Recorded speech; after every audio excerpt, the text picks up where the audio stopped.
Oceania, for example. Our people is in this continent, and this is the reason why we are meeting here today. We need to find a way to communicate among themselves because this population is moving within a huge continent every single day.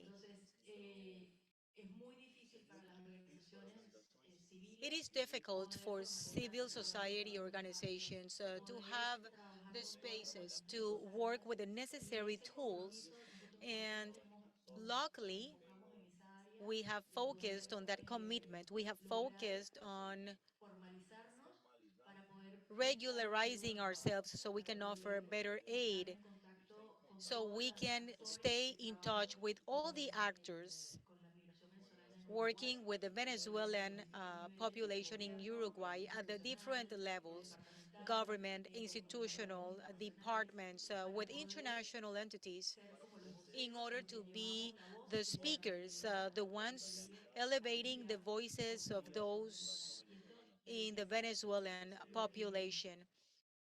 debería ocurrir en los países donde And tenemos this is políticas what should públicas happen in countries como, where we have como critical Venezuela, migration, como en Colombia, like in Perú, Colombia, Ecuador, Peru, Chile, Ecuador, donde or la sociedad Chile, civil where the está civil con society su compromiso has a trabajando con los commitment venezolanos working with necesitan Venezuelans. However, acercar, they need acercarse to share the constantemente message, share the a information distintos actores with the different tomar actors decisiones. that have the Ese power es el of recurso making para decisions, poder actors that lograr have the y resources in lograr order to implement measures buscar una and mejor policies in order to solución a esta find a better situación. solution to the Entonces, migratory processes. dentro de la plataforma, nosotros participamos en el año 2018 In the platform, y ha we've sido been también un participating since proceso muy 2018, and it's been intensivo de aprendizaje, an intensive poder entender cómo learning funciona todo process, estos understanding how todas las siglas que se manejan, the people in need or los PIN and all the recuadros, acronyms and entonces the todo eso lo reports tuvimos que and aprender the charts. We y had to learn lo que es everything. constatado es que And we necesitamos can hacer assure presente hacia that que cooperación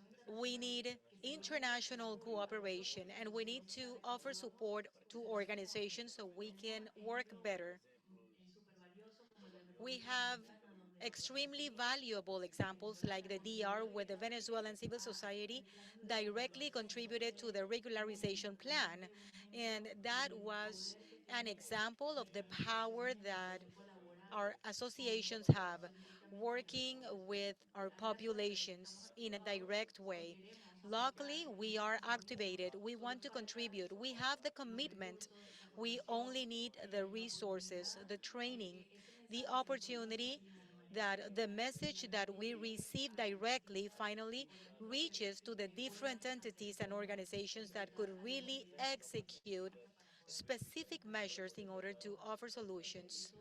eso quizás sería como el aprendizaje And mayor this is the greatest el lesson. compromiso tuvo que estar envuelto en The una serie de commitment formalidades de was formato connected to a para number hacer of llegar ese formalities in order mensaje, to we could share the eliminar y message cuestionar and todas las realidades reveal que and caracterizan convey the realities todos that los we días live aquí en Venezuela. every single day when we service Venezuelans.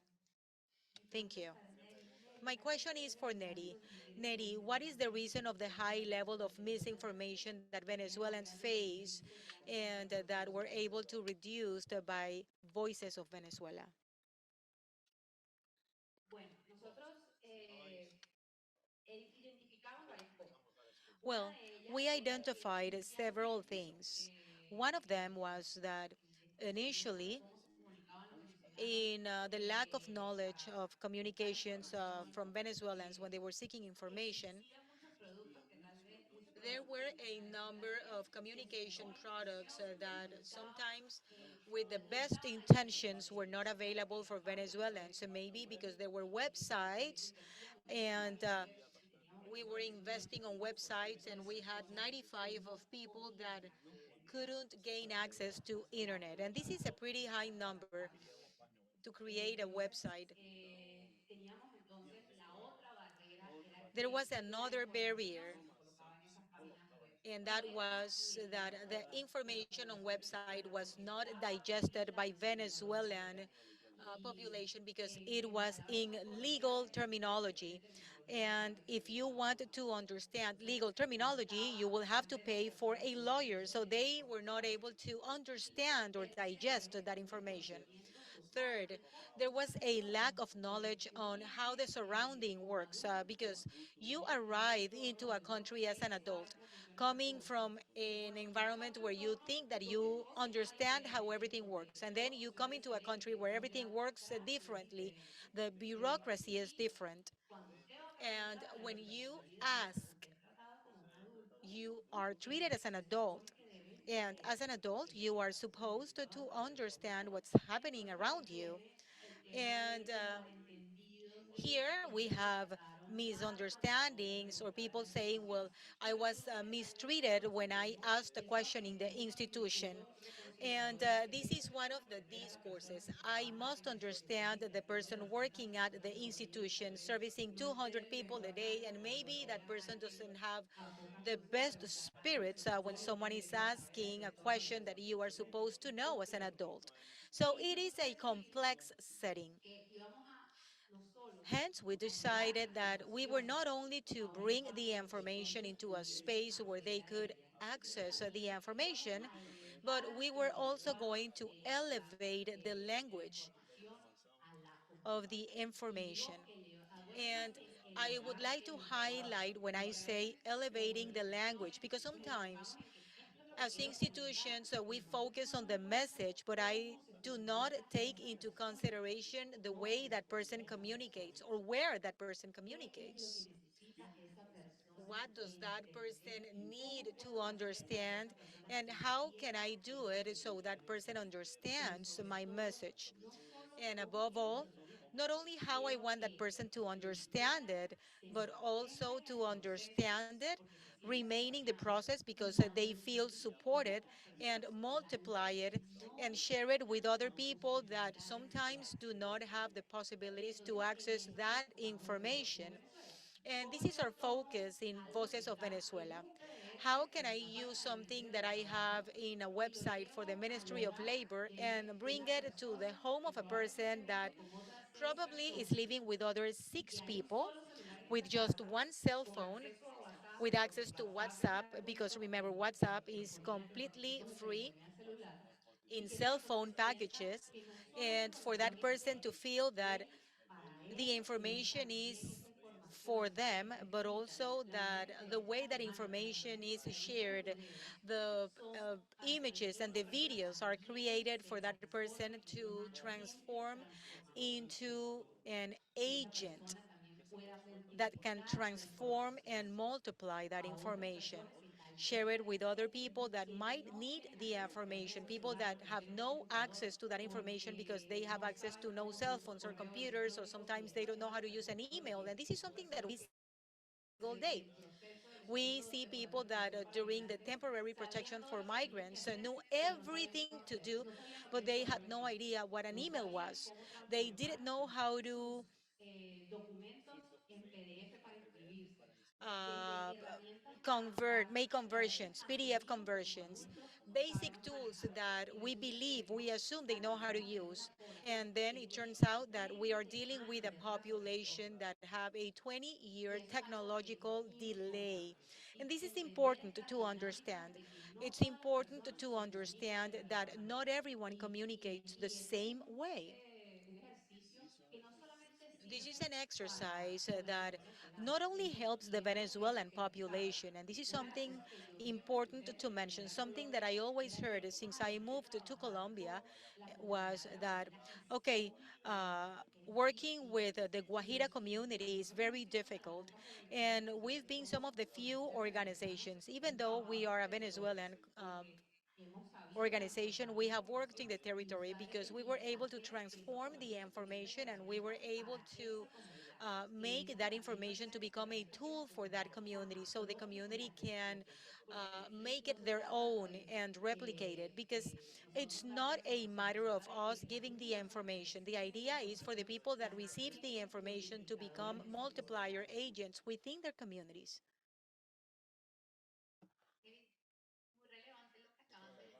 Okay, important comments. I have a lot of questions that I want to ask.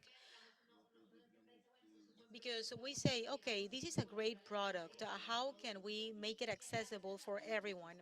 And it makes me think, what is the fire test to see if something is easy accessible for everyone? And this would be another panel. I really want to thank you for planting that seed. I think you're right. Something that we noticed through the process of the RMRP, and this is something that we always see in Peru. Information is a great barrier in order to access services, but sometimes it's not only a matter of having information. We need that information to be understandable for the people that need to gain access to the service as such. Okay, I am going to stop here because this could be an never-ending conversation. This is very interesting. Next question is for Julio. What are the main findings of the barometer in the pathway to understand and change the discrimination discourse?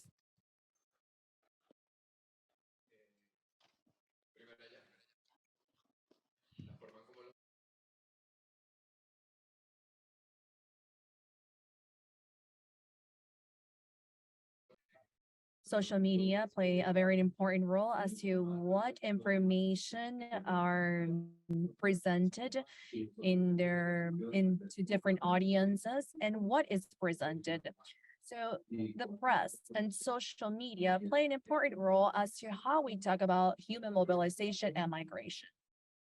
And we believe things that are very interesting are number one, from the total of news regarding mobilization from this year, we see that less than 10% are news that involve integration. In Colombia, is around 8%. In Ecuador and Peru, it's around 5%.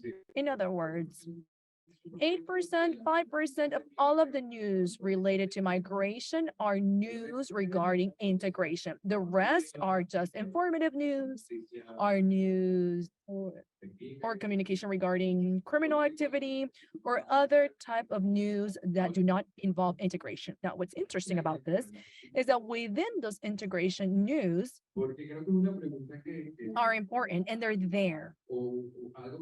Something that we have recurring heard today is how do we communicate? How do we communicate integration? And what we see is that in most of this integration news, even though it's not a very large percentage of the pie, many of the integration news are a denouncement of xenophobia. It's the negative within the positive. What is not there or what is not being said? Well, the positive stories and very tangible stories of success stories regarding integration elements that will allow the average person that's not always thinking about immigration or even Venezuelans could be informed through social media about different successful stories where they share different complex perspectives regarding mobilization beyond merely information or xenophobia. So that was one of the first findings. So there's a lot of uncharted terrain that should be explored. Another tangible example of a campaign that worked, because there are many integration campaigns, but it was a campaign that we thought it was very interesting, was the Arepa Fusión. I think many of you have heard about this, others haven't. Yes, yes, I have heard of the campaign called Arepa Fusión. This was a Colombian campaign that seek to bring some competition among entrepreneurs to create a fusion in the creation of arepas. And people were talking about that Venezuelan entrepreneurship in their countries. So this type of initiatives are a very interesting and creative way of how we talk about immigration. We have very critical junctures, as I mentioned before. A juncture that we consider very interesting are those strikes at a national level. It is interesting how that during national strikes, each one of the countries start creating a lot of rumors that it is Venezuelan who are creating the violence in all of these strikes. Is happening in Colombia back in 2019 and 1921. And those who remember that Colombian context, they would say it is Venezuelans who are coming in and creating this violence in during a strike. What I'm trying to say with all this, and it's because people remember this. It's instilled in their mind. It's top of mind, and maybe it was the Venezuelan, or maybe not. It was not the Venezuelan, but it is people saying that it is Venezuelan, and we remember that those news where we had saw the buses coming from Cucuta, coming out from Cucuta to Cali, and they believe that those buses were filled with Venezuelan, and they were part of the different activities that were carried out during the strike and the looting. So this remains in top of mind. So this is very relevant. And during these junctures, we need to understand that this is what is happening with the average individual. That's their top of mind. And number three, I believe that Venezuelan need to be more active or play a more active role when it comes to the history of the migration of Venezuelan. For me, it's very interesting to have this amazing group that we come together and we talk about this.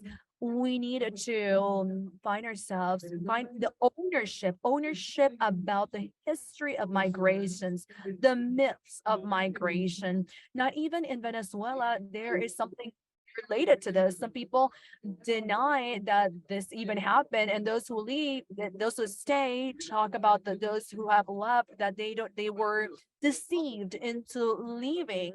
But we need to understand that we are 2.5 million that are around the region that are part of that migration, and we need to embrace that this is a reality. This is our history. Thank you very much. We're talking about, that's the reason why we're here talking about localization, because there is a lot of space in order to have an even more active role regarding the response. The Association of Venezuelans in the region have a lot of knowledge to share.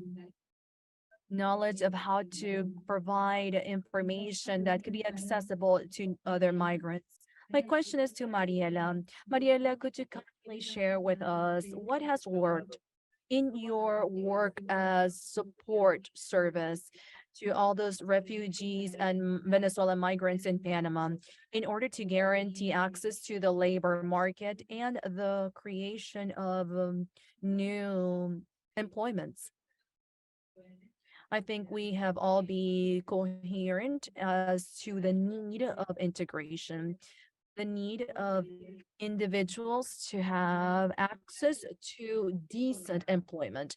In order to achieve this, people need to be empowered.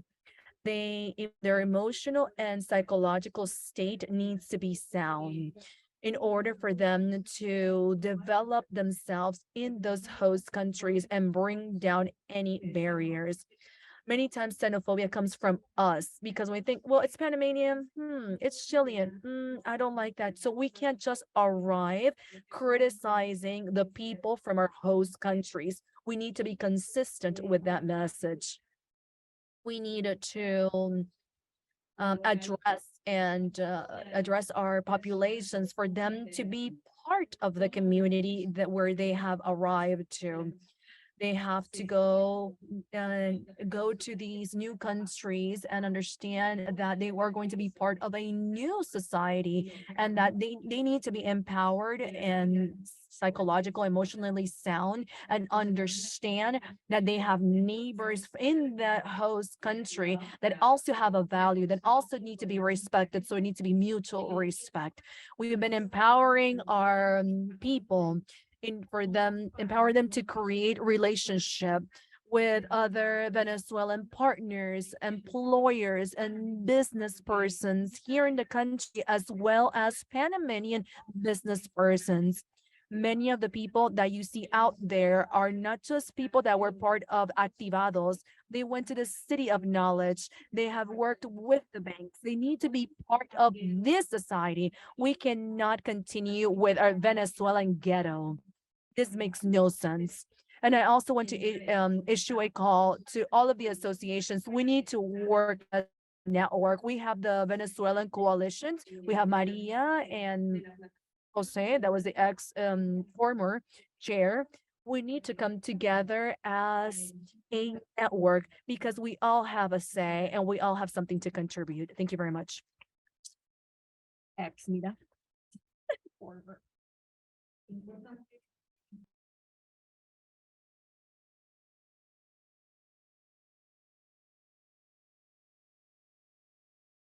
To acknowledge them as our colleagues, as our neighbors, because they're also part of the integration. This way we can create a positive environment of work, a friendship environment, and many other different things that help us grow. So let us finish with this question for Alvi. Could you please share with us why is it important for us to create a process of articulation in order for us to create this integration?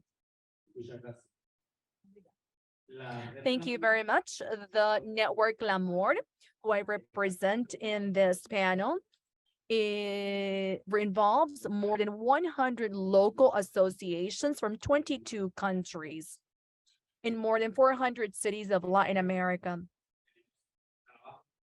We have very diverse works in favor of migrants, refugees, and victims of human trafficking.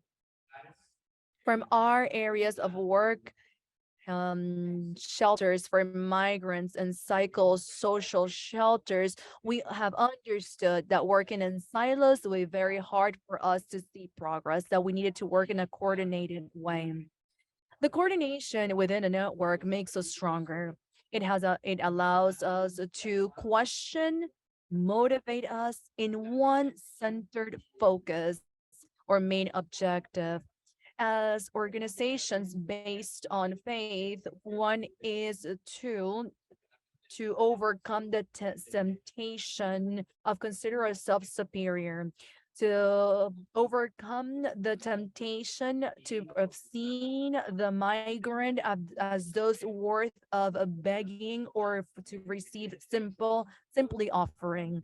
We need to see them as individuals that have rights that have been simply denied, that there are neighbors or people that we find in this journey called life, and that we are going to walk with them together in order to continue this journey in this life. So we need to overcome all these temptations, not only within our organizations, but also to question humanitarian support and the investment that is received by this Venezuelan population. How much is the support in the existential support, and how many of this funds is truly developing the capacities for them to better help them for them to achieve their dreams? So we decided to come together as a network in order to achieve this. Another thing that we see when we work as a network is it puts away the way of thinking that we are just one organization that is the responsible for everything, or this is the organization that embraces all of the positives that comes out of all of the support, but we come as a whole, that we come together to the table where we all serve, we are all enriched, and we are all important and not just one organization. As a network, we also work in the change of the narrative. We understand that the migration is a right, but we don't want to be forced to migrate. And that none of us is illegal. The fact that you don't have an ID, it doesn't mean that you are illegal, but every human being, just for being a human being, should have access to education, health. These things cannot be denied. So we insist that this be not be denied. Number three is the strengthening of those communities that receive these migrants. Unfortunately, in many countries, we have seen that neighbors perhaps protest because there is a house of peace, that there is a house of shelter, because they perceive the migrants as something that it's bothersome. So we need to raise awareness and finding ways of how to avoid or eradicate xenophobia. Usually people have a heart that tends to create to share, tends to provide solid a solidarity.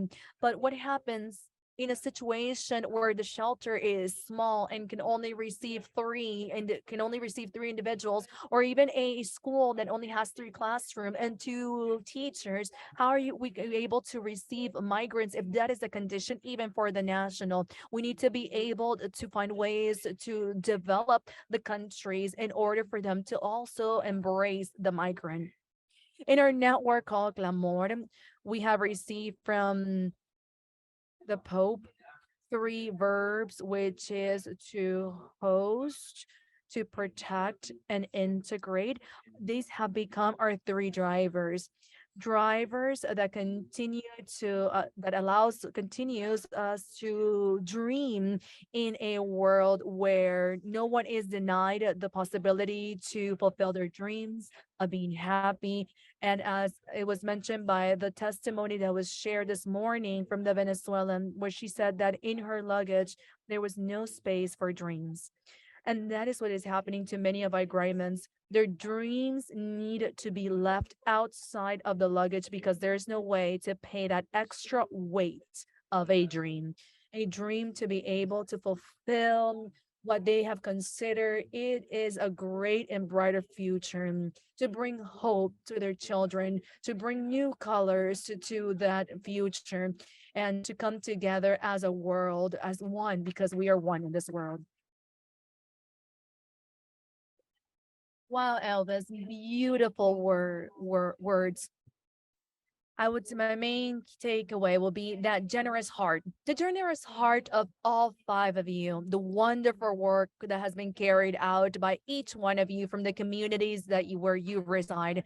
Thank you very much, because the labor, your work many times is not paid, but it is paid in other ways. When people thank you, when you see the transformations of individuals, when you see differences and a brighter future of all those people that come across your way. Thank you very much for being here with us today.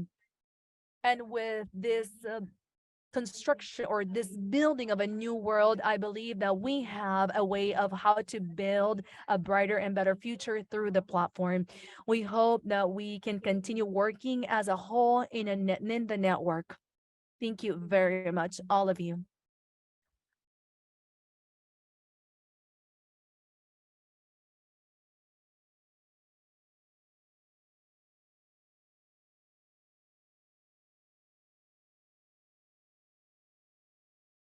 I would like to invite Dr. Stein, the UNHCR, and IOM to share with us their closing remarks for this event.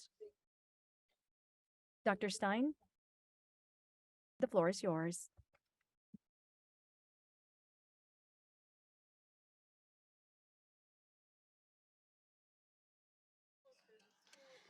I can imagine what you're thinking now. One more discourse. Okay, well, in the most respectful and equally enthusiastic way, I'd like to speak about three things. First, the richness of the diversity of voices that came together today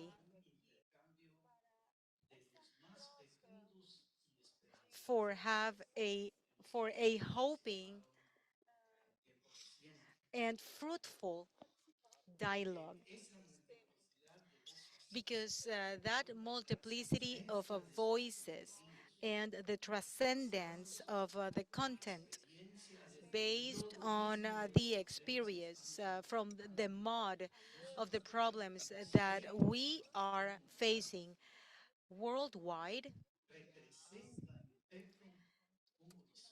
represents a horizon of hope that is extremely powerful. Cuando empezamos a trabajar en el diseño e We implementación started working in the design and implementation of the two most successful mechanisms that we could imagine.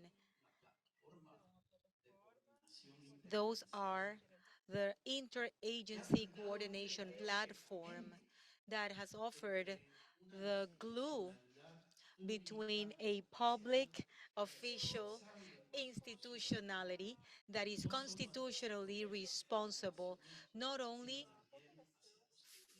responsible to their population, but also to everyone coming in. cuando hay voluntad And política, como aquí se ha it repetido sticks abundantemente, when a que political will en efecto exists.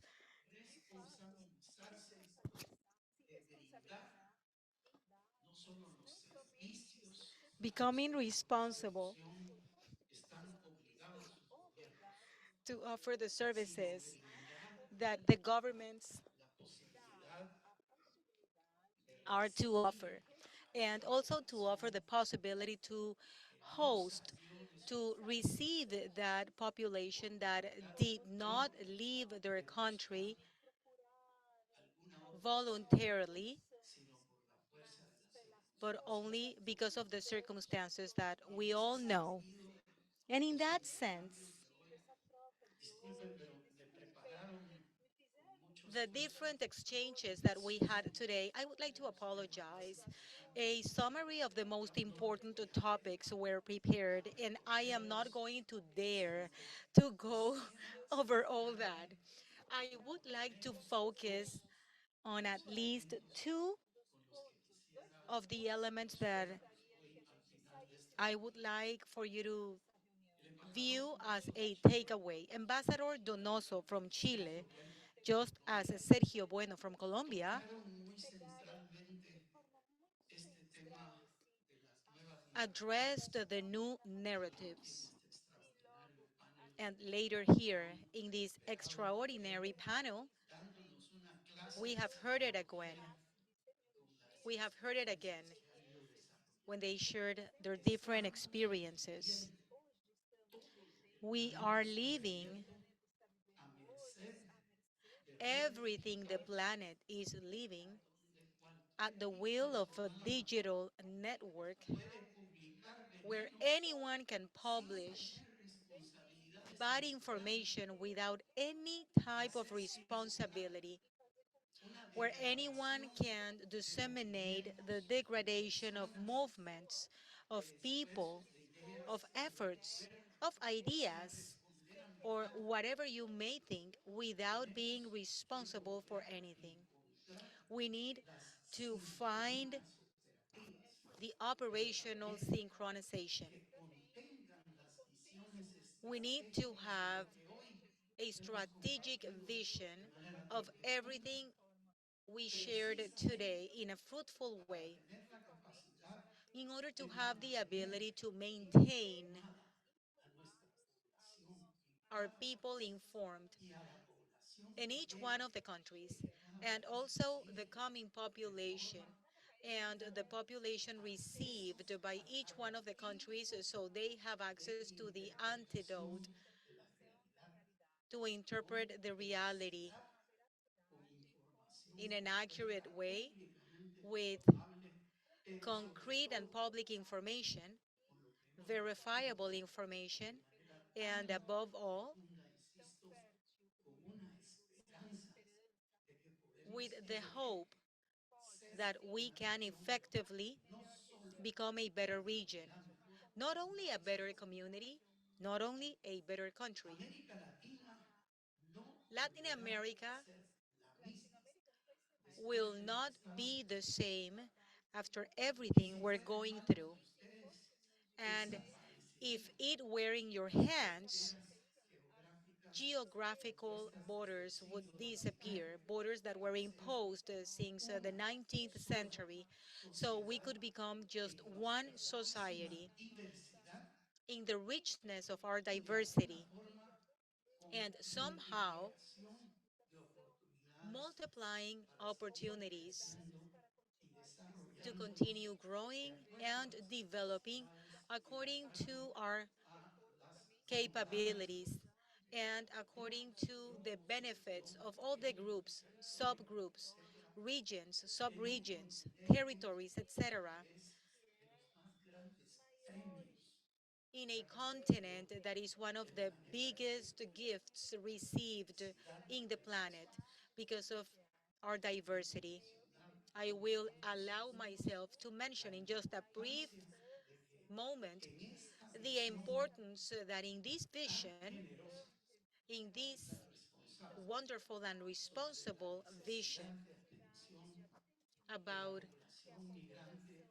y refugiada the need venezolana of necesita, care that the no migrant and nos refugee olvidemos Venezuelan también population needs, de los let us mecanismos not de forget exclusión about histórica the a la que las historical poblaciones exclusion indígenas mechanisms del that hemisferio the indigenous asiático peoples have been subjected to for en the esa longest time. visión de cómo lograr vencer las In that narrativas. same idea on No how resisto to la abolish the tentación narratives, de contarles I una cannot anécdota resist the del temptation profesor to share an filósofo Federico anecdote that Heller happened to en Federico su Heller cátedra.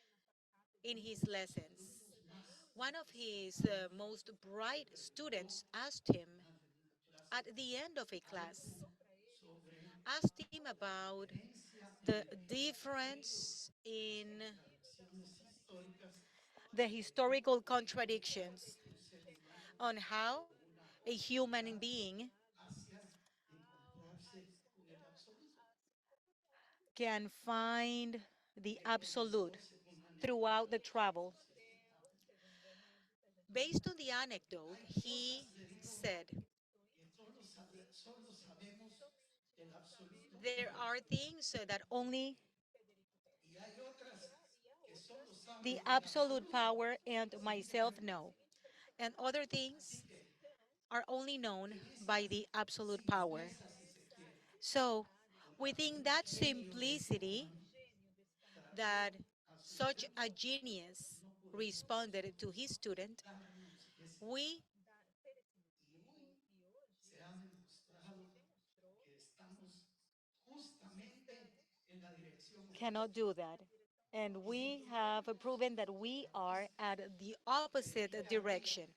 en And if we muchas had at least sociedades the minimum latinoamericanas que, amount no solo para los malos chistes, sino of para mischief referirse a that aquellas we have in Latin personas America, de not only marginación for bad que jokes, but also precisamente referring son to muy those fuertes, horizons that pose como por complex ejemplo obstacles. lo que For decían example, en el parachoques o el bumper what de un bus, we saw at a bus dichoso bumper. Adán que no tuvo suegra. Blessed Adam that had no Yo no mother-in-law. sé quién sabe a qué problema psiquiátrico que Maybe tenía trying to mention a el psychological conductor problem del bus.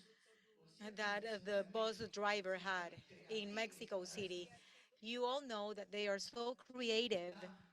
La experiencia de hoy And in today's experience, and with this I am going to wrap up han my surgido message, muy claros indicios we have y muy claros seen ejemplos clear examples de cómo podemos sumar of how experiencias we can add y cómo se ha experiences, logrado hacer en el proceso Quito, like donde in the Quito process, lograron los where gobiernos governments were crear able una to mesa create técnica a para technical intercambiar working buenas group in experiencias, order to exchange separándose good de la mesa de experiences, negociación detaching política que themselves from the estaba political fracasando. negotiation tables that were failing one after the other. Por eso es que América Latina ya no va a ser Reason why Latin America will never porque be the una same. cosa son las discusiones Because políticas one thing en donde se is tratan the political intereses no discussions where confesados tan egoístas non-convinced interests y otra are involved. la búsqueda And another genuina thing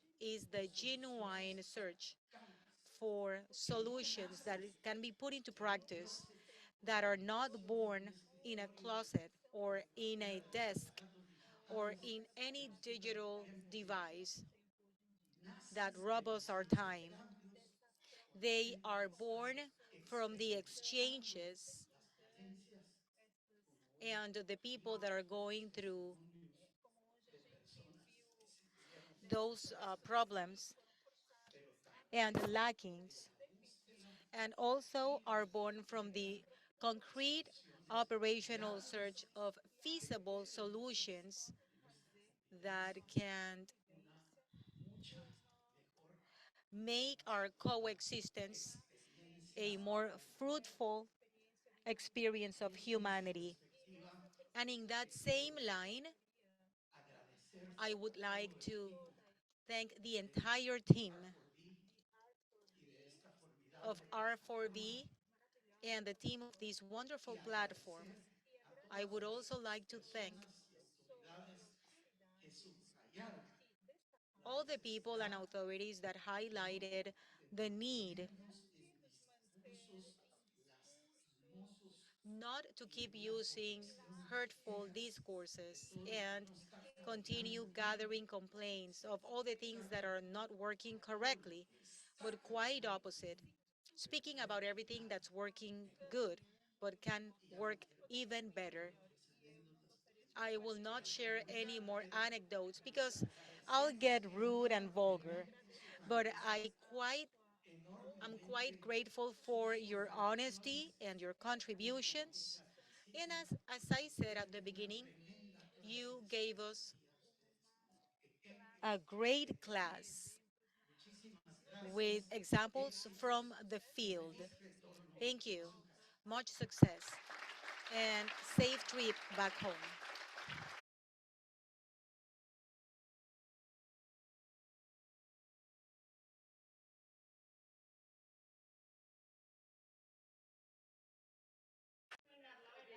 Thank you, everyone.